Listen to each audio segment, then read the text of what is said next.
और अब बात दिल्ली के पुराना किला की करेंगे, जहां से खुदाई के दौरान देवी देवताओं की मूर्तियां मिली हैं। एएसआई जिस साइट की खुदाई करा रही है, वहां सनातन के साक्ष्य लगातार मिल रहे हैं। 5 महीने की खुदाई में भगवान विष्णु, गणेश और गज लक्ष्मी की मूर्तियां मिली हैं।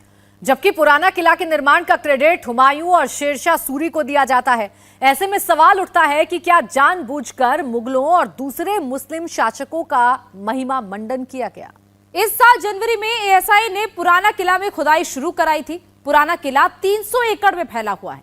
ऐसा कहा जाता है कि पांडवों की राजधानी इंद्रप्रस्थ वहीं बसी थी जहां आज पुराना किला है। अब तक की खुदाई में इस बात के पुख्ता प्रमाण मिल चुके हैं कि पुराना किला मुगलों से पहले भी आबाद था। यहाँ गुप्त काल, मौर्य काल और राजपूत काल में भी न सिर्फ नगरीय सभ्यता थी, बल्कि बिजनेस का बड़ा हब भी था। पुराना किला की कैसे अब नई पहचान बन रही है, इस रिपोर्ट में समझिए।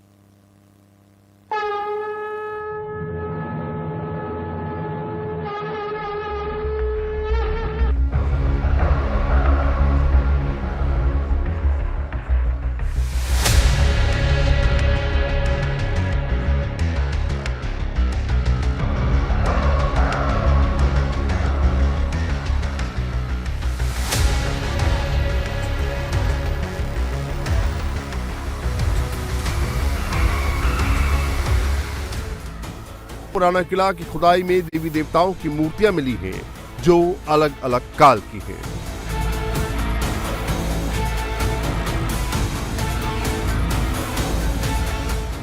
पुराना किला में एएसआई को खुदाई के दौरान भगवान गणेश की मूर्ति मिली है। इसका संबंध मुगल काल से माना जा रहा है। एएसआई को इसी साइट से गजलक्ष्मी की भी एक मूर्ति मिली है, जो गुप्त काल की मानी जा रही है। इसके अलावा भगवान विष्णु की भी एक मूर्ति मिली है, जिसे राजपूत काल का माना जा रहा है। पुराना किला में अब तक की खुदाई में जो सबसे लेटेस्ट प्रमाण मिले हैं, वो महाभारत काल के हैं। इससे पहले मुगल काल, गुप्त काल और राजपूत काल के प्रत्यक्ष प्रमाण मिल चुके हैं।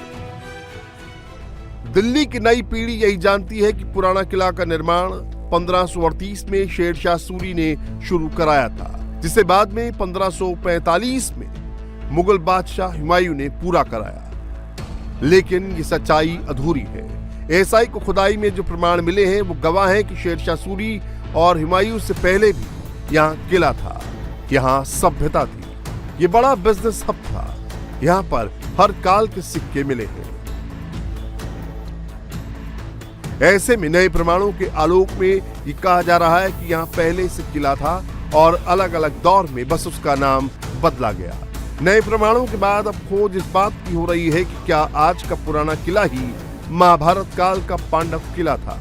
अब केंद्र सरकार इसकी सच्चाई जानने के लिए मिशन मोड पर काम कर रही है, ताकि भारत के महान पुरातन सनातन इतिहास को उचित सम्मान दिलाया जा सके। इस साइट को बहुत इंपॉर्टेंस है। आपको मालूम है, महाभारत में पांडवों ने कौरवों से हमारे को 5 गांव दे दो, हम आपके साथ आपसे कोई संघर्ष नहीं करेंगे, युद्ध नहीं करेंगे। जब भगवान श्री कृष्ण ने कौरवों के पास जाकर पांडवों को 5 गांव दे दो, वो शांति रहेंगे, ऐसा बताए। उसमें जो 5 गांव पांडव पूछे हैं, ये इंद्रप्रस्थ एक गांव, ऐसा हमारे लोगों का मानना है। इसलिए इस साइट को हम इंद्रप्रस्थ एक्सकवेशन साइट के नाम पर भी हम पुकारते हैं। ये हमारे लिए, देश के लिए बहुत इंपॉर्टेंट साइट होगा। इस साइट को आने वाले दिन में और एक्सकवेशन और अच्छा करेंगे, क्योंकि हमारा अधिकारियों का एक्सपेक्टेशन है बहुत बड़ा इंपॉर्टेंट एक्सकवेशन साइट होगा। इसमें अगर एक्सकवेशन किए तो ऐसा उनका की चीजें भी मिलेंगी यहाँ पर। बिल्कुल, अभी मिला है, अभी भी आने वाले दिन में मिलेगा, ऐसा उनका मानना है। इसलिए उनको बहुत इंपॉर्टेंट देकर भारत सरकार ने आदरणीय प्रधानमंत्री नरेंद्र मोदी जी के आदेश पर इसका एक्सकवेशन स्पीड अप करे। पांडवों का किला मिल गया। यदा यदा हि धर्मस्य इंद्रप्रस्थ का पता चल गया।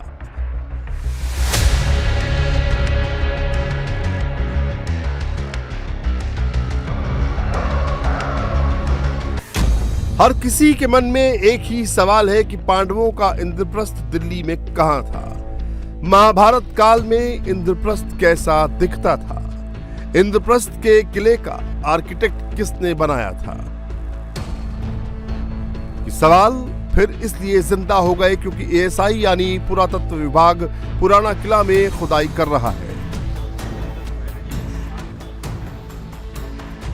खुदाई का मकसद पांडवों की राजधानी इंद्रप्रस्थ की खोज करना है।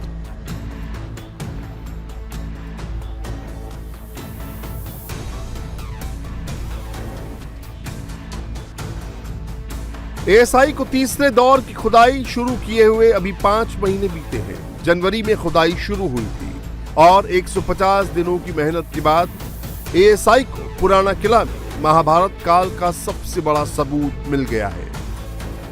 एएसआई को मिट्टी के ऐसे बर्तन मिले हैं जो रंगे हुए हैं। ये बर्तन ग्रे रंग के हैं और इन पर काले रंग के डिजाइन और स्ट्रोक्स बनाए गए हैं। एएसआई के निर्देशक वसंत स्वर्णकार का दावा है कि इन रंगीन बर्तनों का संबंध महाभारत काल से है। इस वक्त हम दिल्ली के पुराने किले में मौजूद हैं और आपको बता दें कि यहाँ पर फिर से खुदाई शुरू हो गई है। इससे पहले 2013-14 में शुरू खुदाई हुई थी, उसके बाद 2017-18 में भी खुदाई हुई, उसके बाद अब फिर से खुदाई शुरू हो चुकी है। माना यह जा रहा है कि पांडव युग से जुड़े जो साक्ष्य हैं वो निकलकर इसमें सामने आ सकते हैं। आप देख सकते हैं ठीक मेरे सामने की किस तरह से काफी जो है गहरी खुदाई जो है इस वक्त की जा चुकी है और लगातार जो है खुदाई चल रही है। अब तक खुदाई से अलग अलग जो काल रहे हैं उनके साक्ष्य मिले हैं। अब पुराना किला को जो है महाभारत से जोड़कर इसे देखा जा रहा है क्योंकि सरकार का यह मानना है कि इंद्रप्रस्थ जो है वो उन एक गांव में से था जो पांडव महाभारत के काल के दौरान कौरवों से मांगा करते थे, लेकिन उनको नहीं दिया गया और इस गांव में इस जगह पर जो है इस पुराना किला में पांडव कुछ समय तक रहे भी थे। तो यहाँ पर जो पांडव काल के साक्ष्य हैं वो जरूर मिल सकते हैं। पुराना किला 300 एकड़ में फैला हुआ है। इस किले में चारों दिशाओं उत्तर, दक्षिण, पूर्व और पश्चिम में 4 दरवाजे हैं, लेकिन एंट्री सिर्फ पश्चिम के दरवाजे से होती है। पुराना किला यमुना नदी के किनारे बसा है। हालांकि अब यमुना नदी यहां से काफी दूर हो चुकी है। महाभारत में दर्ज प्रमाणों के आधार पर पांडवों की राजधानी इंद्रप्रस्थ भी यमुना नदी के किनारे बसी थी। जहां तक बाढ़ की बात है तो महाभारत में ये मेंशन है कि चक्षु के काल में जो है बहुत बड़ी बाढ़ एक आई थी जिससे हस्तिनापुर और इंद्रप्रस्थ जो है वो उनके शहर नष्ट हो गए थे और उसके बाद राजधानी जो है कौशाम्बी या प्रयागराज के नजदीक उन्होंने शिफ्ट की थी। तो अभी हम बाढ़ के प्रमाण हमारे पास जरूर हैं, लेकिन ये नहीं कहा जा सकता कि उसके नीचे की सभ्यता क्या होगी। पौराणिक आधार पर कहा जाता है कि धृतराष्ट्र ने पांडवों को बंटवारे में खांडव वन का जंगल दिया था जो यमुना नदी के किनारे बीहड़ में था। खांडव वन में पहले एक नगर बसा हुआ था जो बाद में नष्ट हो गया। पांडव जब वहां पहुंचे तो उसके खंडहर बचे हुए थे। अब नई राजधानी बसाने का चैलेंज पांडवों के सामने था। सवाल था कि नए नगर का आर्किटेक्ट कौन होगा। महाभारत की माने तो अर्जुन के कहने पर भगवान कृष्ण ने विश्वकर्मा को वहां बुलाया और नई राजधानी बसाने का आग्रह किया। तब विश्वकर्मा ने बताया कि खांडव वन में जो महल के खंडहर हैं, उस नगर को मयासुर ने बनाया था। अर्जुन और भगवान श्री कृष्ण के कहने पर विश्वकर्मा ने मयासुर को बुलाया और भगवान कृष्ण अर्जुन से मिलवाया। दोनों के आग्रह पर मयासुर इस काम के लिए राजी हुए और विश्वकर्मा की देखरेख में इंद्रप्रस्थ नगर बसाया गया। अब सवाल था कि पांडवों की राजधानी का नाम क्या रखा जाए।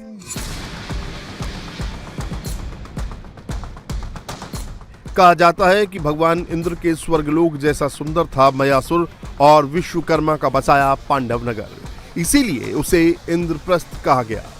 इंद्रप्रस्थ में पांडवों का जो महल था वो किसी रहस्य लोक से कम नहीं था। उसे इंद्रजाल की तरह डिजाइन किया गया था। अब उसी पांडव किला की खोज हो रही है जिसके लिए पहली बार 1954-55 में खुदाई शुरू हुई। एएसआई के पूर्व महानिदेशक बीबी लाल ने सबसे पहले खुदाई करवाई थी। इसके बाद 2 बार और खुदाई हुई, 2013-14 और 2017-18, और इस साल जनवरी में तीसरे दौर की खुदाई शुरू हुई। पुराना किला की खुदाई के दौरान अब तक 2500 साल पुराना इतिहास मिल चुका है, जिसमें मौर्य काल का रिंग वेल भी शामिल है। एएसआई को अभी 9 फीट तक खुदाई और करनी है। मौर्यकाल की परत के बाद उम्मीद यही है कि महाभारत काल के और पुख्ता प्रमाण सामने आएंगे।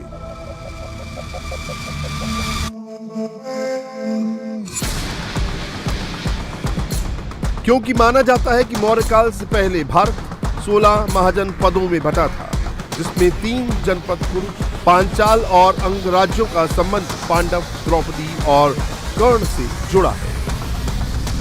इंडिया टीवी हर वक्त हर जगह डाउनलोड करने के लिए सर्च करें India TV news Google play store या ऐप स्टोर पर।